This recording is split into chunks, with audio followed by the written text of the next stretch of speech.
Suatu hari, Nabi Sulaiman sedang dalam perjalanan menuju negeri Yaman. Di tengah perjalanan, Nabi Sulaiman kekurangan air dan kebetulan ada seekor burung hudhud yang melintas. Nabi Sulaiman kemudian memanggil burung tersebut dan memerintahkannya untuk membantu mencarikan air. Burung hudhud itu pergi mencari air namun lama tak kembali sehingga membuat Nabi Sulaiman menunggu. Pada akhirnya burung tersebut datang dan meminta maaf kepada Nabi Sulaiman karena terlambat. Burung hudhud tersebut berkata, "Maaf wahai Nabi, ketika saya berkeliling jauh mencari air, saya melihat ada sebuah negeri yang megah, bernama Saba. Negeri itu diperintah oleh ratu yang bernama Balqis. Ratu Balqis memiliki bala tentara yang besar-besar lagi kuat-kuat.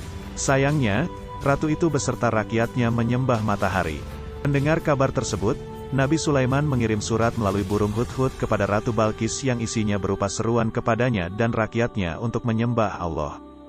Ketika surat sampai di tangan Ratu Balqis, ia mendiskusikan ajakan Nabi Sulaiman kepada para pembesar kerajaan dan pada akhirnya Ratu Balqis dan pengikutnya tetap pada keyakinannya yakni menyembah matahari. Sebagai ungkapan jalan damai, Ratu Balqis memberi hadiah yang bagus kepada Nabi Sulaiman melalui utusannya. Namun, Nabi Sulaiman tidak menerimanya karena ia hanya menginginkan Ratu Balqis dan rakyatnya menyembah Allah semata. Utusan tersebut menyampaikan kepada Ratu bahwa Nabi Sulaiman menolaknya dan memberitahu bahwa istana Nabi Sulaiman sangatlah megah. Ratu pun penasaran dan berniat mengunjungi istana Nabi Sulaiman. Dalam merespon niat kedatangan Ratu Balqis ke istananya, Nabi Sulaiman menyeru ke rakyatnya, "Siapa di antara kalian yang dapat memindahkan singgasana Ratu Balqis ke sini sebelum Ratu beserta rombongan tiba?" Jin Ifrit dan seorang yang memiliki ilmu gaib bersedia untuk mengabulkan permintaan Nabi Sulaiman tersebut.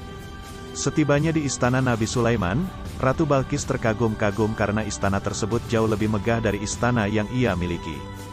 Ia pun dibuat lebih tercengang saat tahu bahwa singgasananya sudah ada di dalam istana Nabi Sulaiman. Melihat kemegahan dari istana Nabi Sulaiman, Ratu Balqis menyadari bahwa kesombongannya selama ini tiada berarti. Ratu Balqis pun menyerah dan mengaku kalah dari Nabi Sulaiman. Ratu Balqis memohon ampun atas kesombongan yang ia miliki dan mengikuti Nabi Sulaiman untuk beriman kepada Allah. Pada akhirnya Ratu Bilqis pun diperistri oleh Nabi Sulaiman dan akhirnya mereka hidup bahagia.